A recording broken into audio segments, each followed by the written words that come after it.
Good afternoon. This is Fabrizio Aiello, and today I'm just going to be working on some inks. I got some pages from issue 3 to show. I have a resin model prototype, so if you're in the chat, let me know. If not, I will get to drawing. So this is what I'm working on today. I have this, basically what I'm calling concept art. I do these on a regular basis just to do more finished concept art instead of keeping everything in sort of sketch mode. So that's what this is. I don't really have a character name just yet, but as I'm drawing it, I kind of carve out maybe a backstory, the scene right before this. That's kind of how I start. You know, I start with like the action and kind of move backwards and forwards. So I'm going to be using a brush. And maybe later I will switch to a pen. I haven't done nibs in a while, so let me turn on some music, and that way it's not completely silent.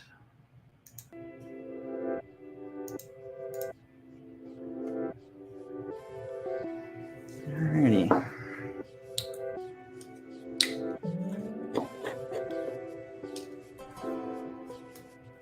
This is my own mix of ink.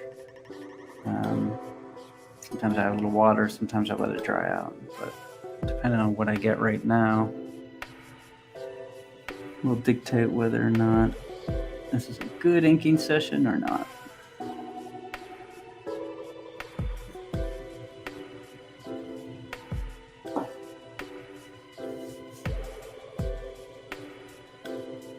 I'm keeping this one a little loose. This drawing originally was a really small, I don't know, 3x4 drawing, and I rarely blow them up. Usually I draw at scale and then I ink. But I kept it really loose, and then I just kind of blew it up and just went straight to blue lines. So I'm actually trying to ink this one a little differently, just really staying loose. Usually my pencils are quite a bit tighter, and then because of that, the inks are tighter. So I'm just going to kind of go with my original intention at scale and see what happens. You see the background comes through a little bit in the blue line, but you see the background is just really lightly sketched out. So I'm not going to be rendering that very much at all. I want to keep all the focus on these two characters and sort of the point of contact. We'll start with, it's always interesting jumping back into a drawing after a week or so.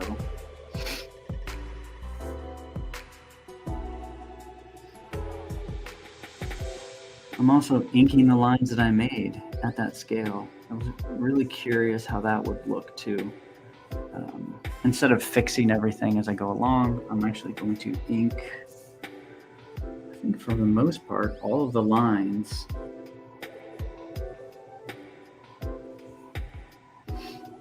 Give or take. I'm not going to be slavish to it, but I am going to try to keep the momentum of that small drawing going.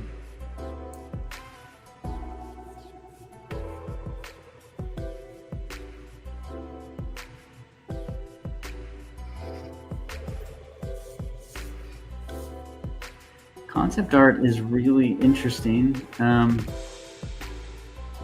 actually really love it. It's probably one of my favorite things to do.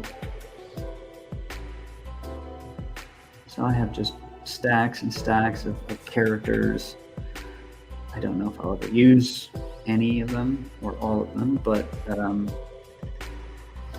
it's a way to do two things at once, because you can get some character ideas, story ideas, but you can also practice finishing pieces. So, you know, you're practicing anatomy and perspective and just character design in general. But if you treat the concept art as practice as well, it can be really beneficial. You're sort of killing two birds with one stone.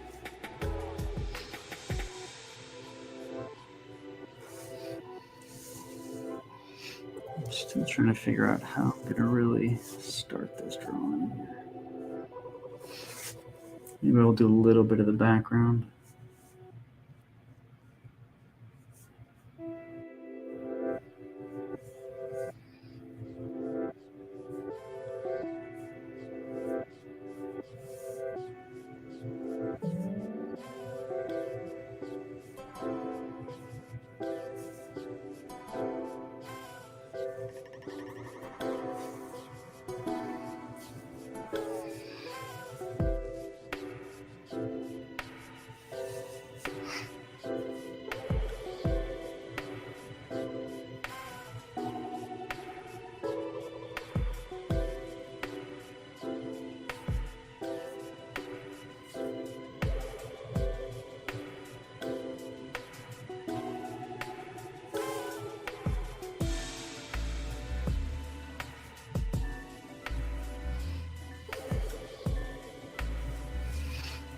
Before I really get in and spot the blacks, I want to make sure the form is good on this.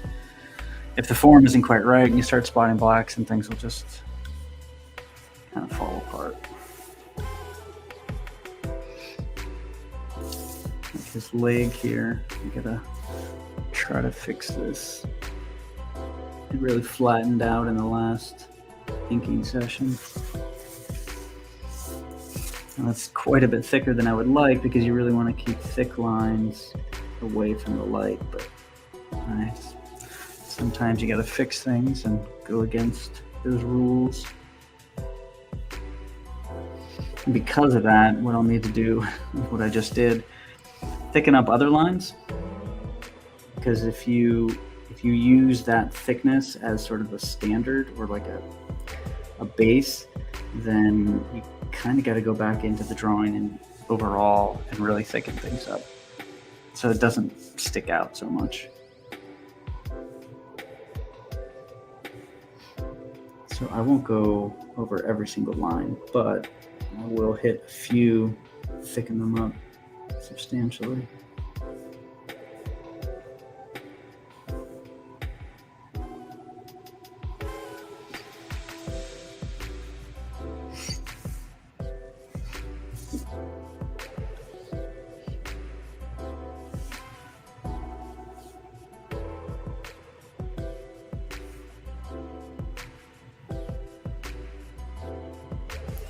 I have been working on a trailer for the past several days. So I've been really thinking about how I create art, because, you know, you can create it just to be seen in a comic book. But if you pay attention from the beginning, you can really create it in a way that can be used for other things, marketing, games, trailers, things like that. I don't take that into account too much. Oh, hey, Stat Zero. Thank you. I appreciate that.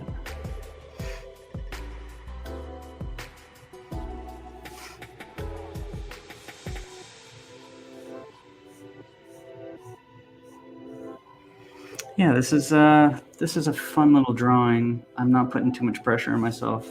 It's more concept art than anything, but I think it's always a good time to like experiment, basically, with new techniques, new instruments, you know, because if it's concept art, obviously you can't ruin it. I mean, I guess you can ruin it, but you're not ruining like a page that you just spent 10 hours on. So might as well do that during some concept art instead of a finished page.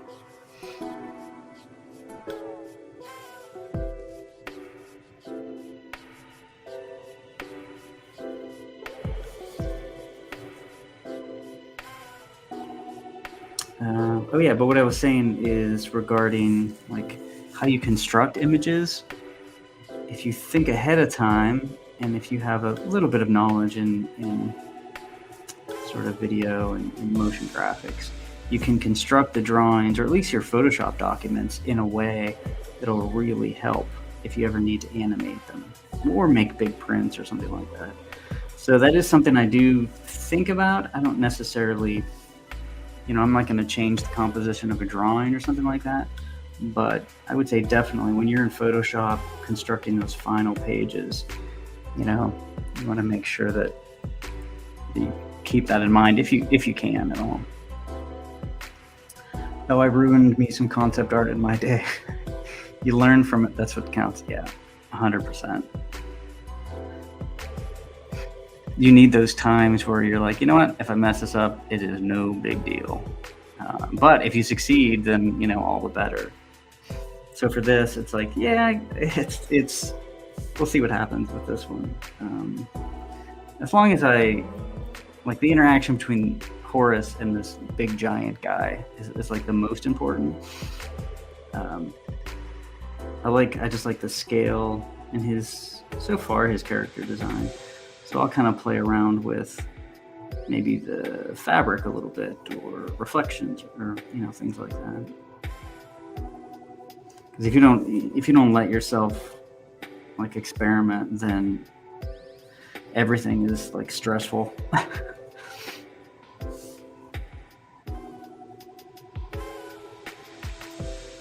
You know, like imagine this contraption sort of around his neck and down his back. Maybe these things are like actually going into his spine, you know, penetrating. I don't know about that yet.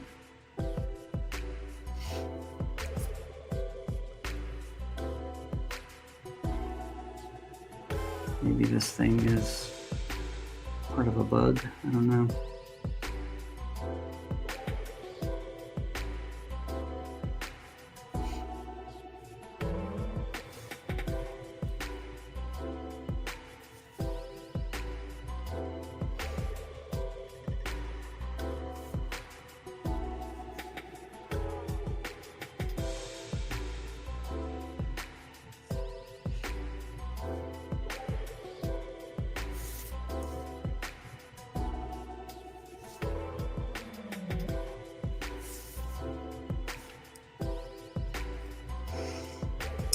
Art intimidation put me back a while. Sometimes you just have to be willing to sacrifice a watercolor palette or something to get some experience. Same with ink and brush. 100%. Watercolor's brutal. I love watercolor, and I wanted to master it. This is, I don't know how many years ago this was at this time. I was doing some game art, and I'm like, you know what? I'm going to do it all in watercolor. And by the end of it, I'm really going to know watercolor like these videos you see on Instagram or something. I did not master watercolor, that's for sure. I got a little bit of a handle on it, but that's extraordinarily difficult.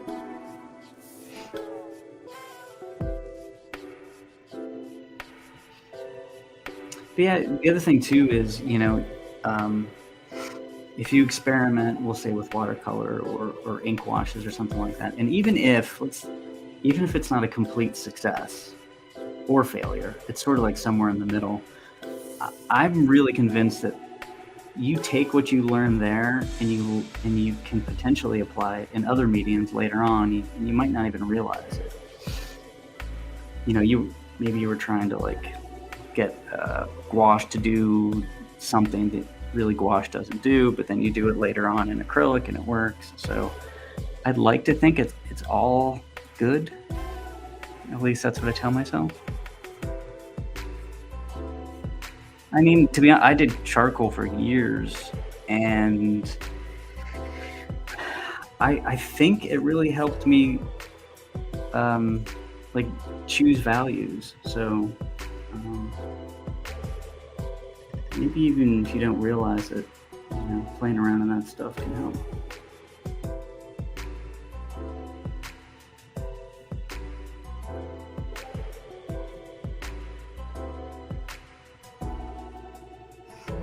Trying out this watercolor ink I found. Huh.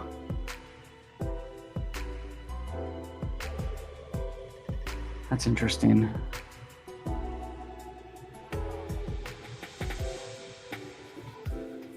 I have been debating after the 5-issue miniseries whether or not I'm going to start coloring all of Horace in watercolor or gouache or something traditional. I've been going back and forth on it. I'm not going to experiment just yet with it just because I have 2 more issues to do, but it might be nice if the entire book was traditional. It doesn't have to be. It's just one more thing. I don't have to rely on Photoshop or the latest tools for, you know, some software. It gets me on my away from my computer desk again. So we'll see.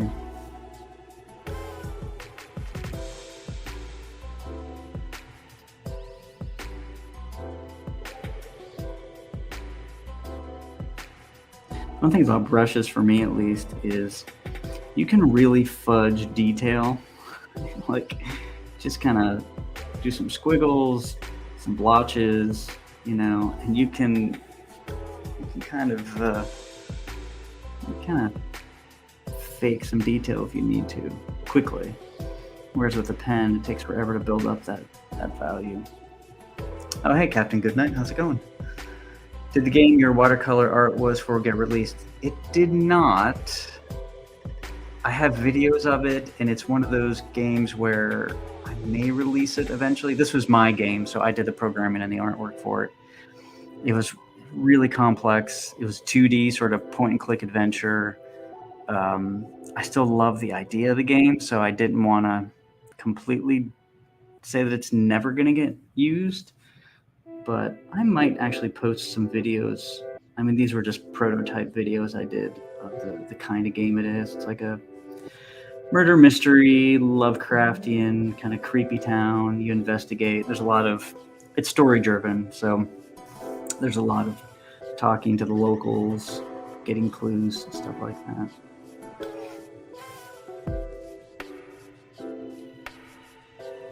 Fill out a watercolor sketchbook before you do it. Yeah, I definitely know that before I even seriously consider it, I have to do some serious soul searching.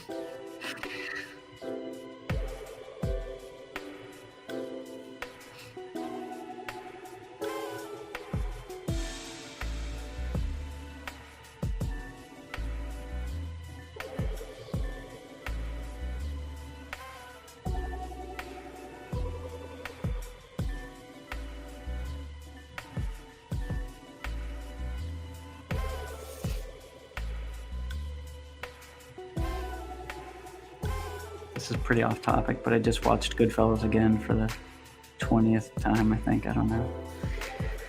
Man, sometimes I need to watch these old movies to remind myself how good movies used to be. It's a perfect movie.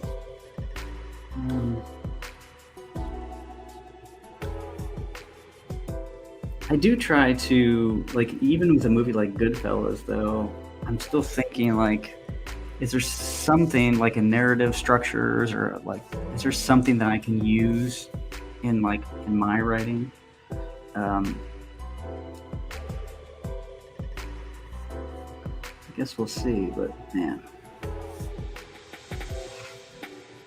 Movies like Goodfellas or, the old great movies, they stick with you after you watch them. They're not like disposable movies.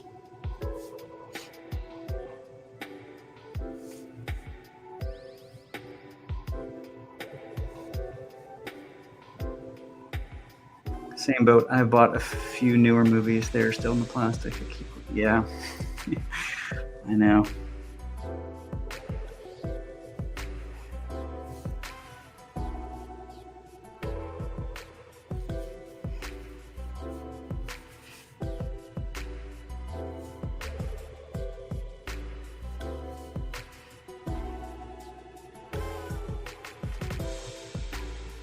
I also think for this drawing, I'm really going to do a grayscale. A lot of times I know I'm going to be coloring it, and it's, obviously the color palette's really bright. So I ink kind of based on that. But I think for this I might do just grayscale, like a true black and white, like pushing the values on in the idea that I won't be coloring it. Just because I don't do that very often, so I figured, why not try it with this? It'll take a little longer, but it might be fun.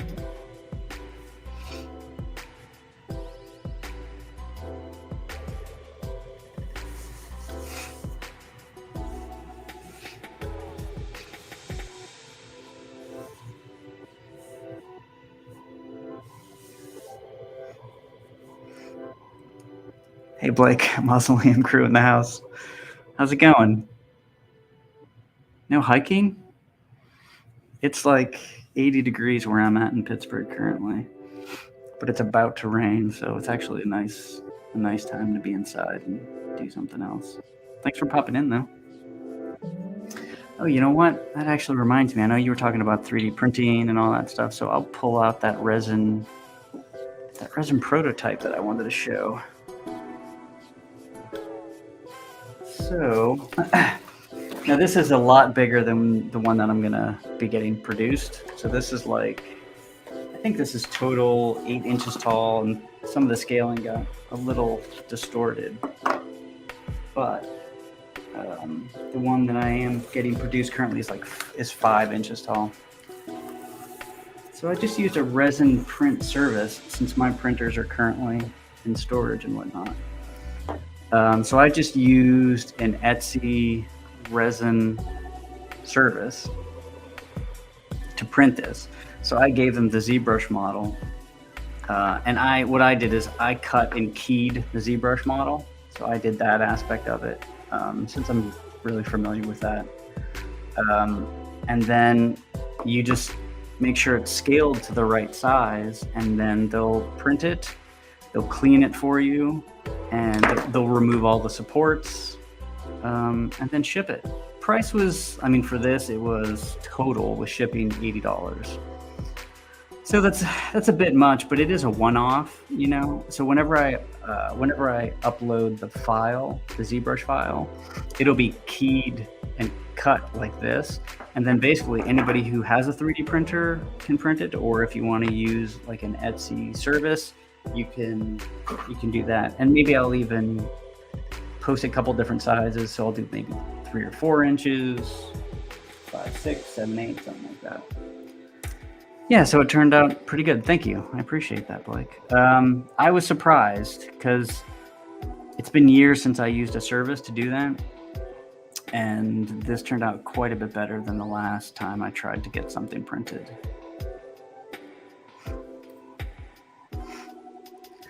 Thanks, yeah. If anybody wants to know the particular Etsy company, I'll have to look for it, but I can probably post it in the comments. They did a really good job. Really surprised. Yeah, so for one-off prints like that, it's actually pretty cool.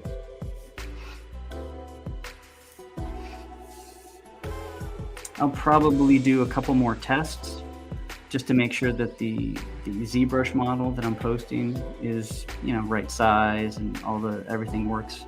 And then I'll post it on my website. I'll probably do it like an email blast too, just so everybody knows they can download it, print it out.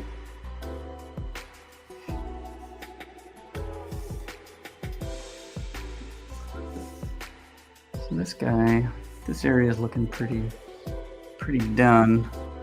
Not too sure what I'm doing with this hair yet.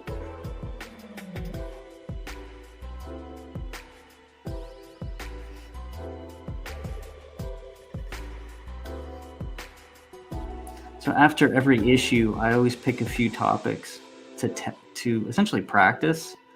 And after issue 3, my topics were, I'm like, I need to practice hair, clouds, and trees. Those are my three things to practice.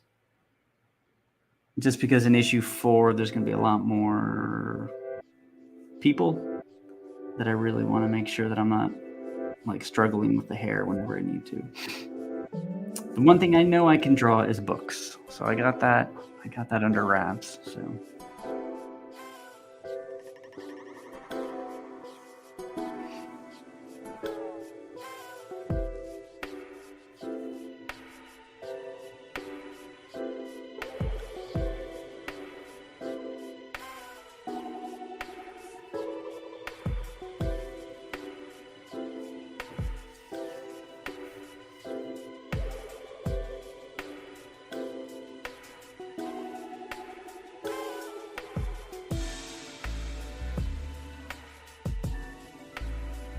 I also pick like an artist to like do a deep dive in. I have my go-to like comics and graphic novels that I flip through, but I really want to focus on John Buscema. I mean, he's probably my favorite next to Bernie Wrightson, but admittedly, I've read far more John Buscema comics than Bernie Wrightson at this point. And I'm just, no matter what it is, could be Conan, could be Avengers, could be Wolverine, and I can't get enough of that. So I think I might do a deep dive into Buscema's Conan stuff. I have a bunch of black and white, like the large format Conans that I really need to go through.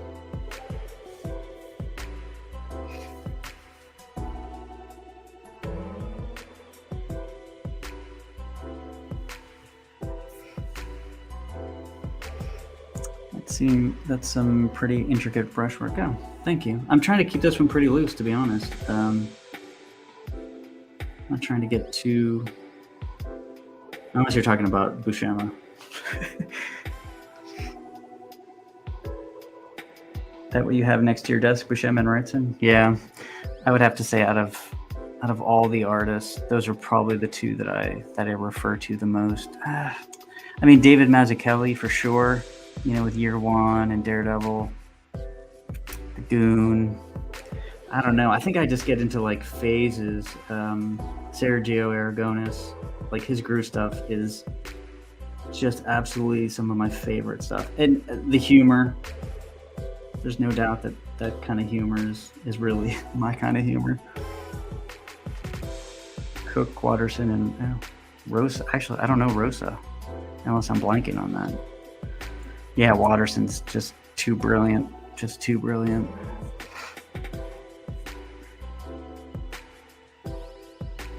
Darwin Cook's stuff is great. So it's very traditional. Like his brushwork it's really big and bold, which I've never been able to do quite yet. I always feel like I need a lot of like detail and to really build out the forms, but being able to really show structure without that many lines is really something. Don Rosa. That's interesting. I actually don't know that name at all, but I do remember Uncle Scrooge comics. That's interesting. I'm gonna have to check that out. Yeah, that's probably some of the first comics that I ever remember looking at. My family, probably not surprising, is from Italy, so we would get a lot of Italian comics. So they're like different sizes. They're like short and squat. I remember getting a lot of Uncle Scrooge stuff. Oh man, what are some other Italian ones? I'm kind of blanking. Brendan. I don't know if anybody knows Brendan. That was a really cool comic. Great artwork, black and white stuff. Dylan Dog. I love Dylan Dog. If anybody has ever read that. If they haven't, I highly recommend it. Really cool stuff. I think there was a big like omnibus printed I should say recently. It's probably 10 years old. I don't know. His claim to fame was The Complete Life and Times of Scrooge McDuck. Loved using a lot of little lines. I am absolutely going to check that out. I don't even know if I still have some of those old Italian comic books. I really wish I did, but I doubt it.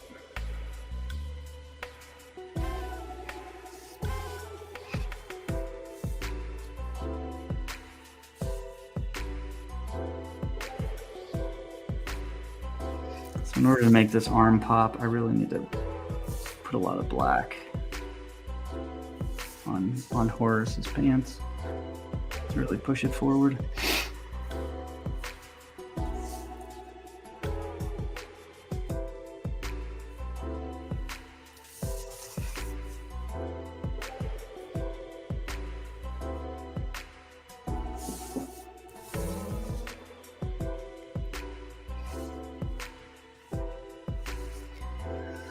All right, I feel like I'm fiddly right now, so I gotta find a spot that I'm. So my favorite thing to do, and this is like a big John Buscema thing, is just horizontally cutting across a form to push it back in space. And I know that sounds vague, but that's exactly what I mean. Right here. Like for these fingers, they look, based on the outline, they look like they go back. But if you, we'll see how this looks. This is where I might mess this concept art up. But if you do horizontal lines like going back into space like that, it breaks that plane and just really forces you to see the top of the knuckle like in light, and then everything else is receding. So yeah, that's like such a John Buscema thing. And I don't want to say it's a cheat. It's not a cheat, but it's a way to push things back into space really easily.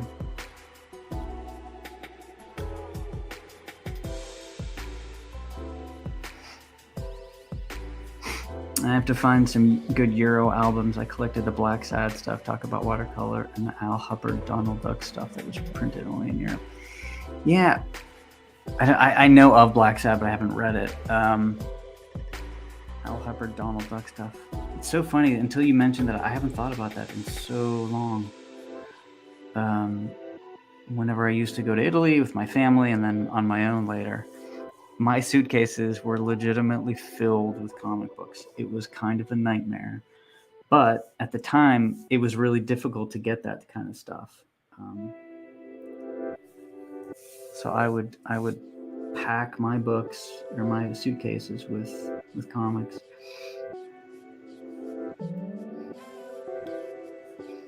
It's funny because actually some of my first exposure to some books were the Italian versions of it. I remember the Punisher stuff. Was it his first series? It's the stuff with Mike Zeck's like airbrushed covers. I think that was the Punisher's first miniseries. I don't know. But the first time I ever saw that was actually the Italian version. And I had those. I've been wondering where they went. I got them when I was pretty young, so they might have just gotten lost. But man, I loved those.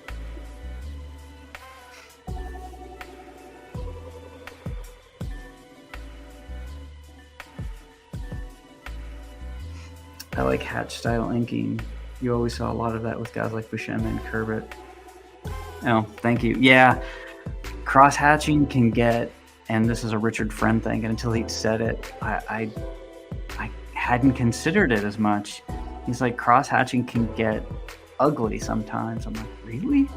And then after he said that, I'm like, that actually makes sense. Whenever you hatch like this, or like how Buscema does it, it's cleaner and it's less, I don't know, it's just cleaner to the eyes sometimes.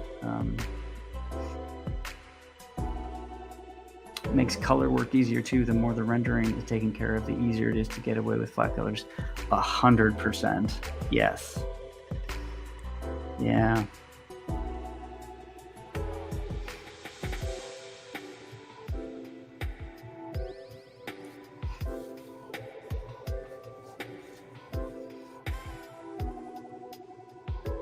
Is my hand covering this up a little bit? Yeah.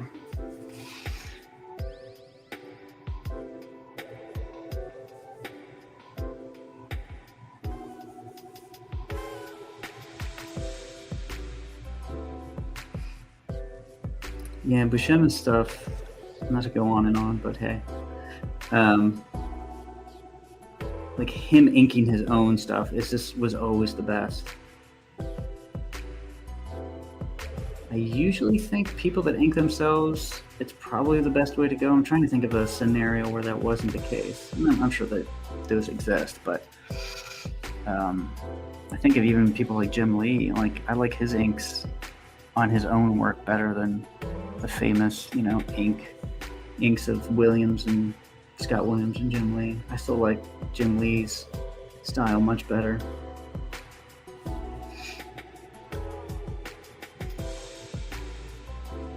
Like John Romita Jr. and probably Al Williamson doing Daredevil. That's some of my favorite work ever. Like the Ann Nocenti Typhoid Mary stuff. But the artwork from that is so good.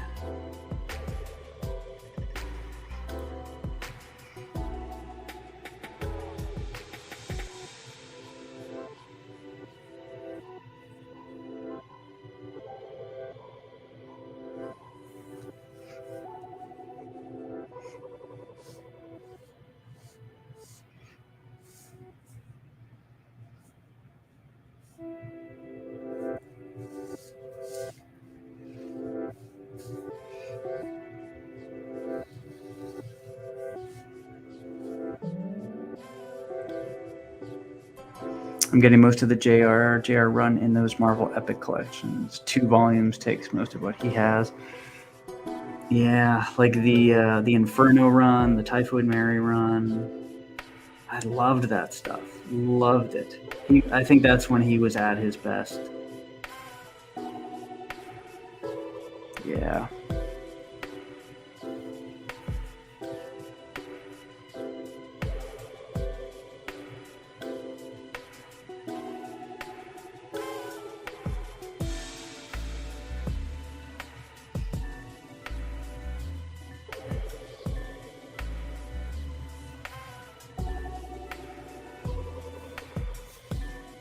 The encoded reply to your how to write character dialogue video description is how do you write for Slurp?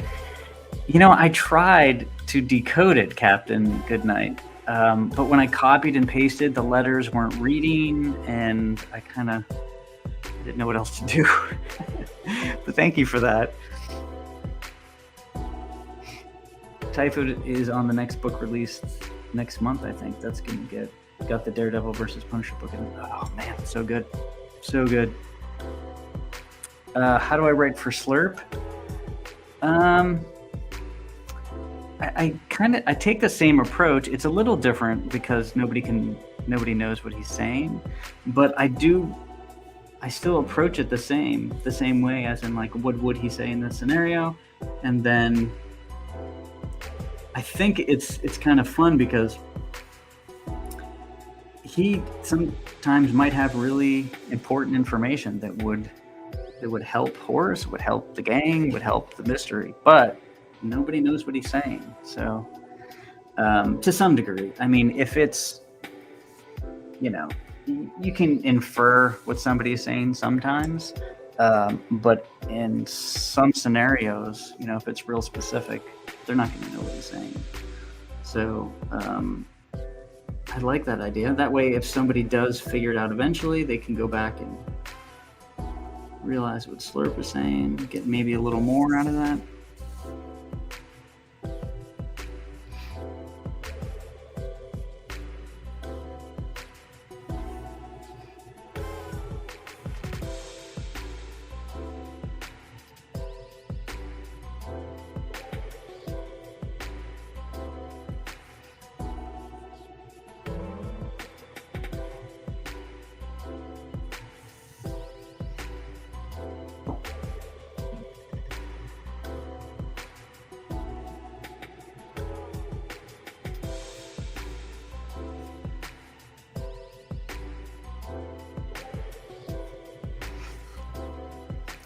Looks like I'm getting quite a bit of like detail on this. Like I said, I'm going to actually do all grayscale, so this is going to still go quite a bit more, but I haven't done anything with his little toga thing, so I need to figure that out before I go too far.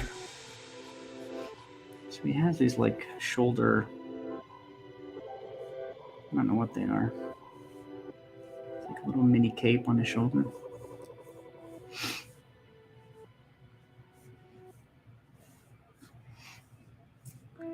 I would assume he's going to have like a design.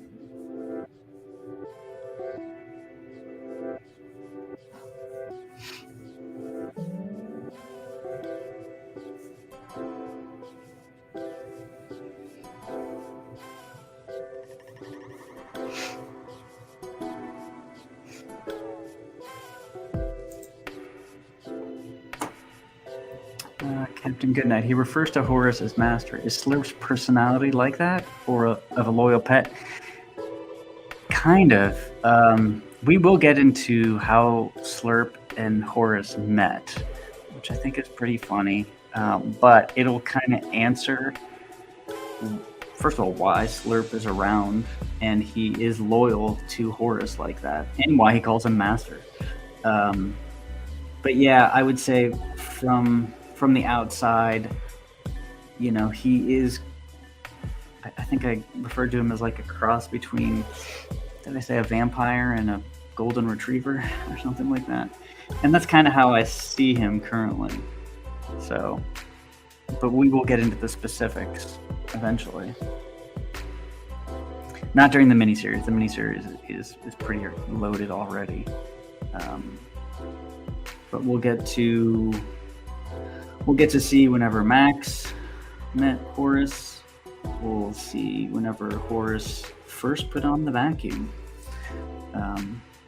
Why he put it on, his reasoning for it, what it means, all that jazz. I'm really excited to get to that, but I don't want to do it too soon.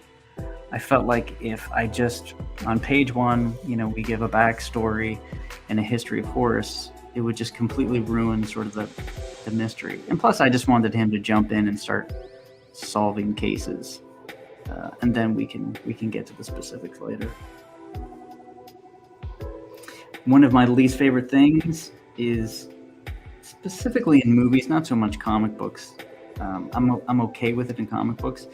Is whenever a movie, like the first 45 minutes, is the origin, and it's just like you're just waiting for them to become like the hero. And I'm not a big fan of that. I think that when Nolan did it for the first Batman movie, I think he kind of jump cuts, which I think is absolutely the way to go.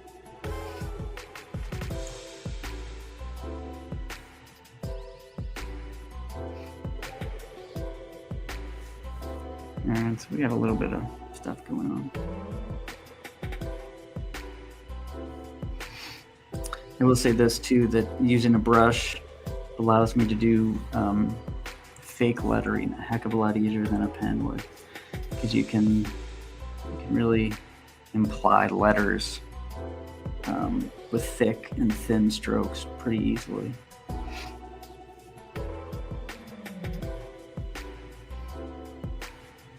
Alright, so this thing is hanging down, so there's gonna be shadow from this thing.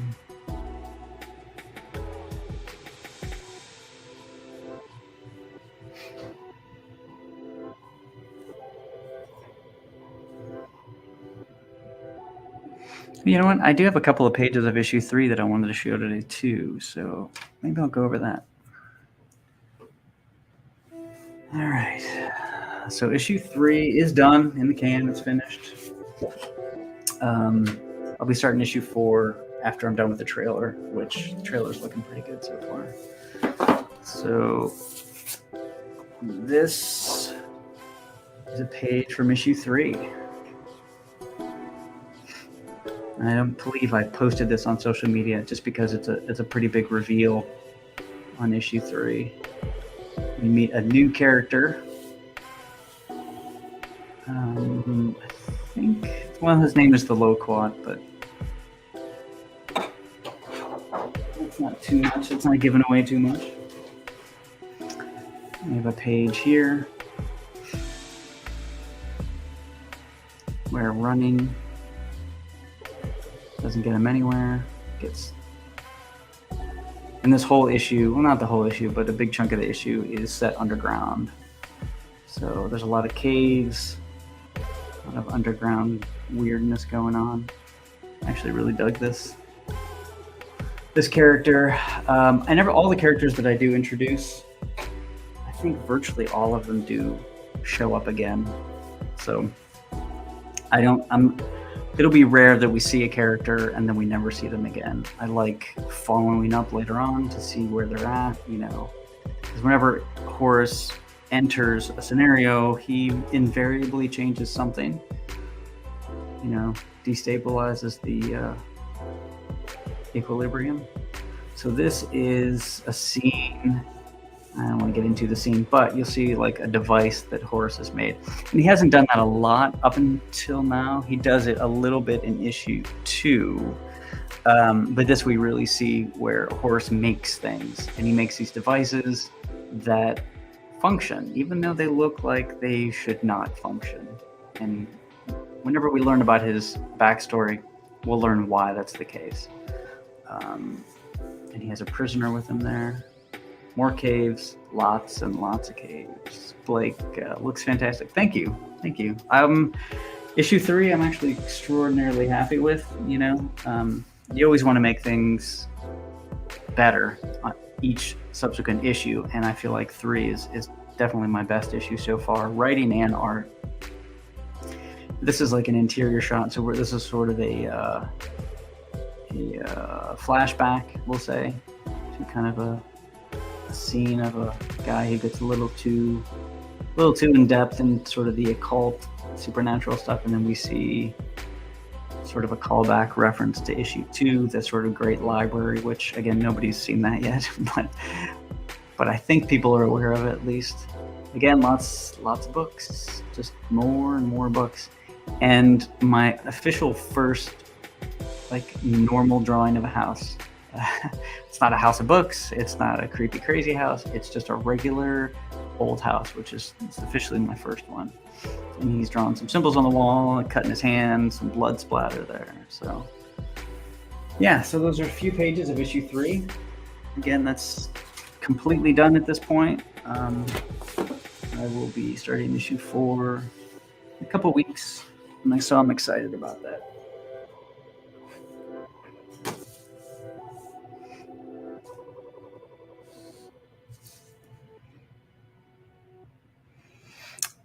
And issue 4 will sort of be the conclusion of the Smoke Man mystery. And then issue 5 is going to be a standalone issue story. I'm really excited about that. Introducing new characters, new pocket universes, just like a whole, just something new for the character. Alrighty, so we're heading back to this guy.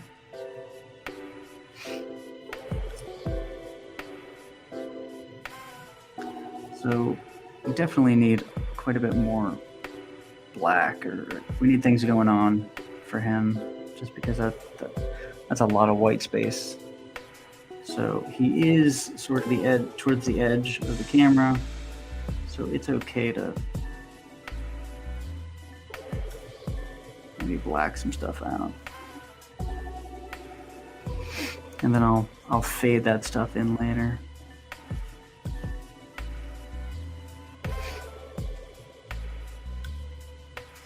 Are those symbols the same language as the Smoke Man's? Symbols. These symbols? Did I show symbols? Some of them. So how I handle language and symbols in the books in general are, I try to combine things. So some symbols are real. Like I have a couple of books with real symbols in them. And sometimes I'll put those in. Sometimes I will make my own up. So everything's sort of a combination. Just because I felt like if I relied too heavily on one of those, it would either wouldn't look right, or it wouldn't serve the purpose of what I'm trying to do. Because I really like to combine things. I didn't want to, I'm like, okay, this is Elvish and all of the language is going to look exactly like this. Admittedly, if I had 20 years to work on that stuff, maybe I could come up with one language, but there's so many languages and so many cultures and pocket universes that's not possible. So I try to mix things up a little bit. Oh, thanks for hanging out, Stat Zero. I really appreciate it. Thank you.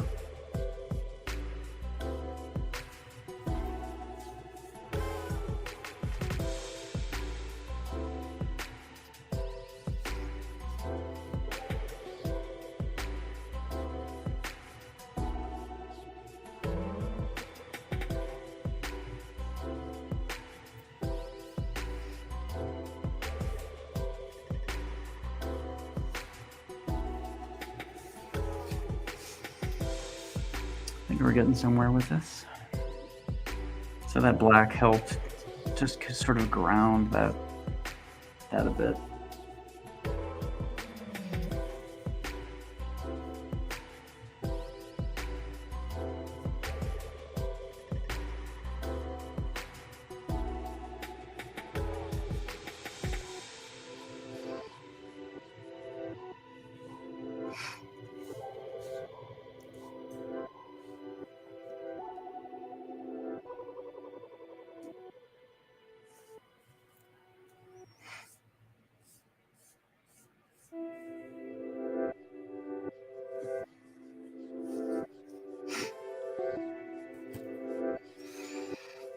Sorry, I'll be back 1 minute.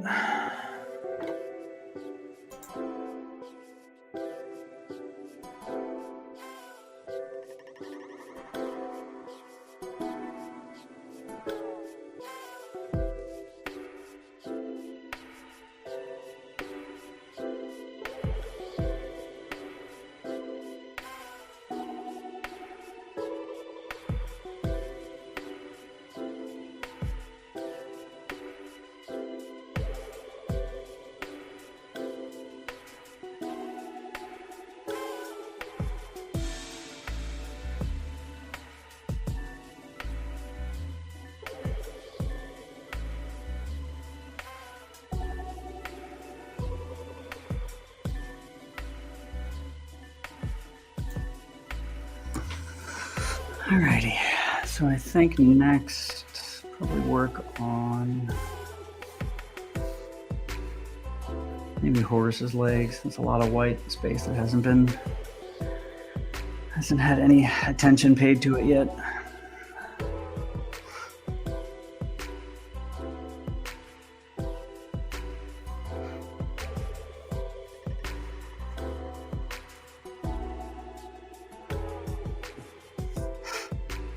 So yeah, I am doing a trailer currently, and I'm really excited about this. I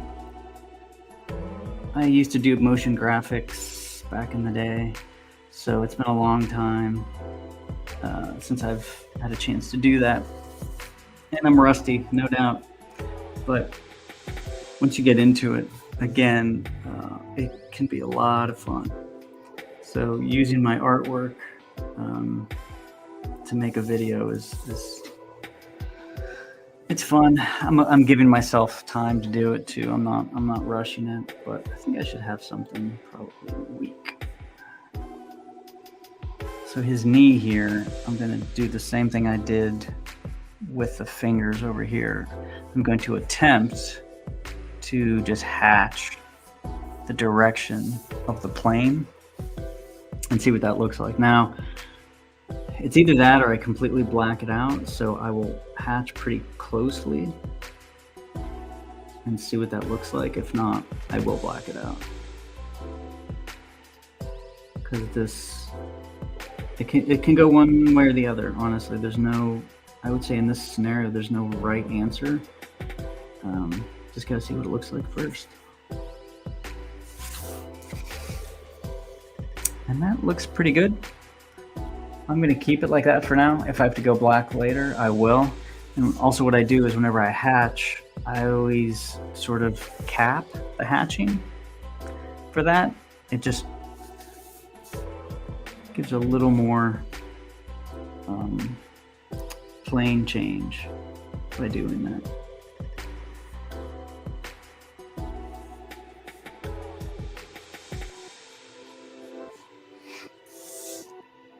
Get out of scene.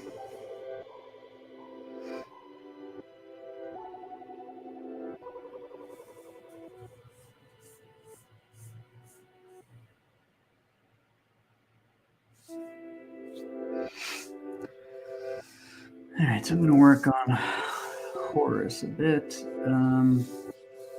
When two characters interact like this, it can get a little tricky, making sure they're all, you visually can tell the difference between the two. Like the old Marvel superheroes from the 60s, the sort of motion graphics.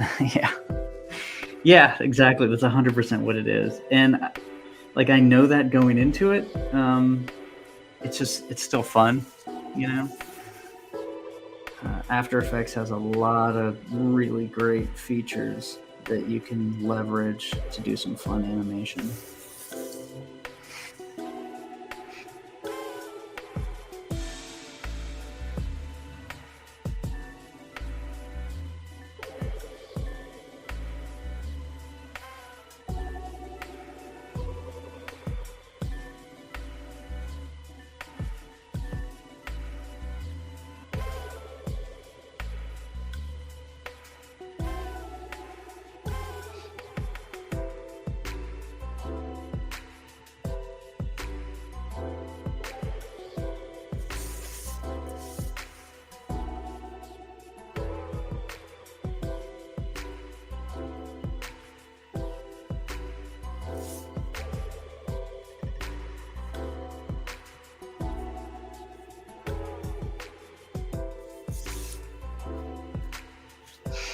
So that hose is a little messy, but I'm gonna leave it for now. Sometimes the hose is actually better solid black, but we'll see. Like, I always go through this process every time just to make sure, but my intention in the very, very beginning was it's a black hose and there's just a few tiny little like dots of white to it. And sometimes that's what I do, sometimes I don't. But I kind of go through the motions every time just to make sure.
You might like the animation in this trippy music video. The main character is vaguely like HHH, the parachute ending by Birdie Nam Nam.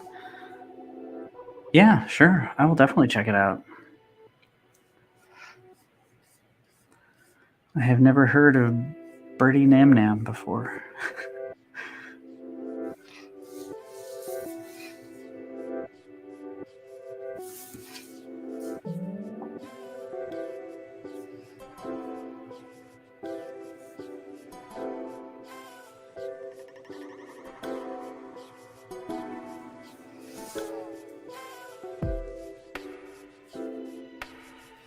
I definitely have some more stuff planned for Horace outside of the comic, just because the comic book takes a while, and I don't want to just not release anything interesting or new. So, you know, the trailer, and I have some print ideas that I really want to do. So I'm excited about some things this year that, you know, outside of the comic, while you're waiting for the comics, you're not just won't have anything new.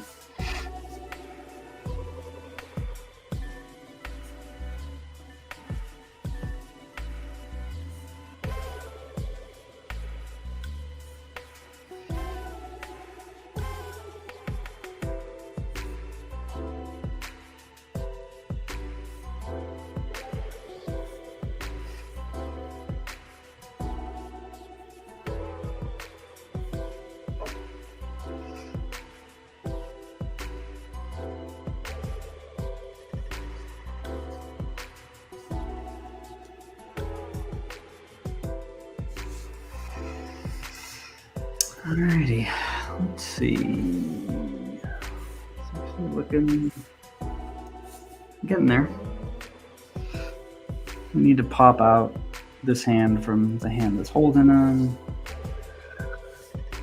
Definitely do quite a bit more, but that works. I'm gonna lightly just hint at the background a little bit. Best way to do that is to do lost edges, basically. That's the best way to just push something into the background outside of, you know, line width and location, etc.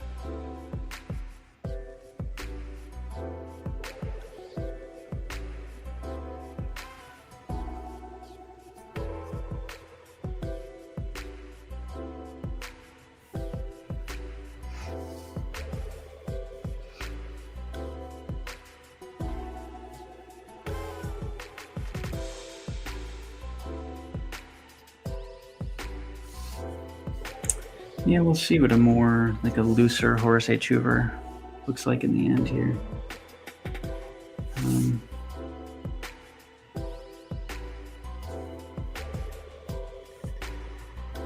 Some of these blacks aren't very black.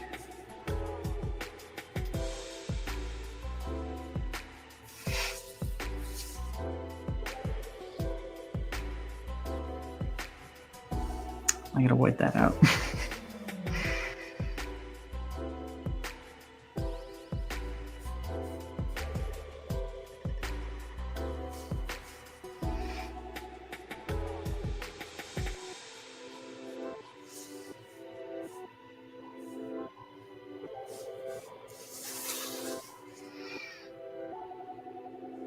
I always use seams on his pants to really show the side of the pants.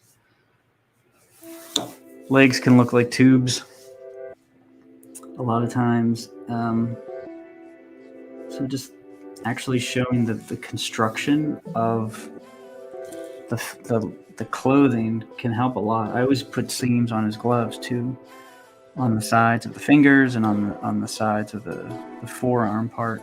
It's just really a good way to show a plane change. Now in this scenario, it's not really needed, but I also do edges. And that's something I always, something basically I pulled from 3D. I always made sure to put an edge on everything. It didn't make a difference what it was. Because that edge, a lot of times, is what makes it look believable.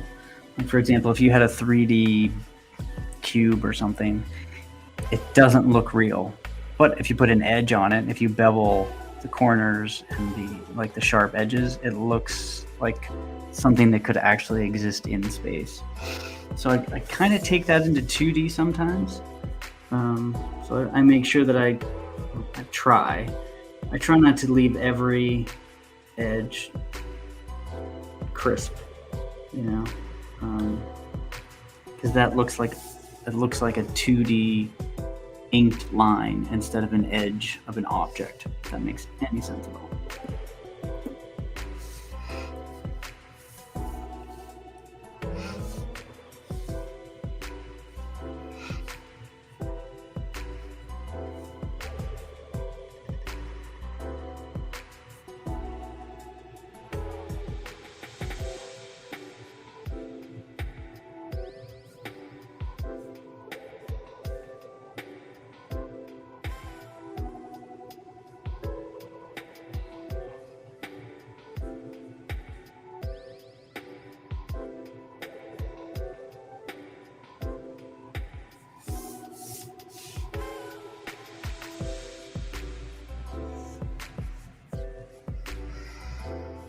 Alrighty, looks like I'm a little over an hour, so I'll probably be closing up shop here in a second. Thanks everybody for popping in. I really appreciate it. I usually think I'm just gonna be drawn by myself, talking to myself, so it's nice when everybody pops in. Really appreciate it.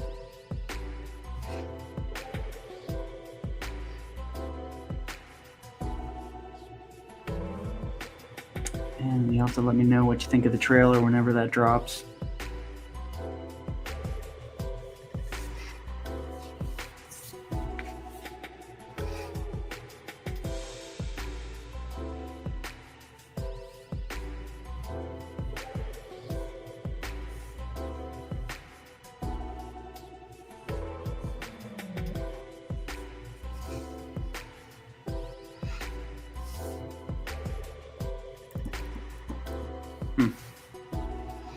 It's a lot of white space for a giant arm. In a scenario like that, this is where the drawing can sometimes dictate the character. So to use the same brush for inking sketch cards or something finer, it depends. I mean, for sketch cards, when I do use a brush, I use the same one. Some sketch cards I'm using a pen though, so I use essentially a micron pen. This isn't the size, but a lot of those sketch cards are microns. Some are brushes though, depending on the style. Whenever I've been doing Copic colored stuff, I think for the most part that stuff is a brush. But to get to the really fine stuff, I have been using micron. Now, that's not to say that, like, if you look real close, I can get as fine a line on a brush as I can with a pen, but I can't, it's very organic look. So for the sketch cards, when I need to get that fine line, it's less organic, and I think that actually works for a sketch card, and it doesn't work quite as well you know, for like a comment page. So I don't know if that made any sense either. It's a different quality of line, so that's why I generally use the micron. But I'll be, like I said, I can get as fine a line with a brush than I can with a micron. It's just harder to get the same sort of full image in that space. Alrighty. I think this is looking good. Maybe hoping to finish this up next stream, which I like to do on Sundays. Sundays are pretty chill. So I will try for next Sunday. So hopefully you guys will pop in. Thanks again. I appreciate everybody that watched, chatted, and I will talk to you later. I'll be online. Thanks a lot, everybody. Bye.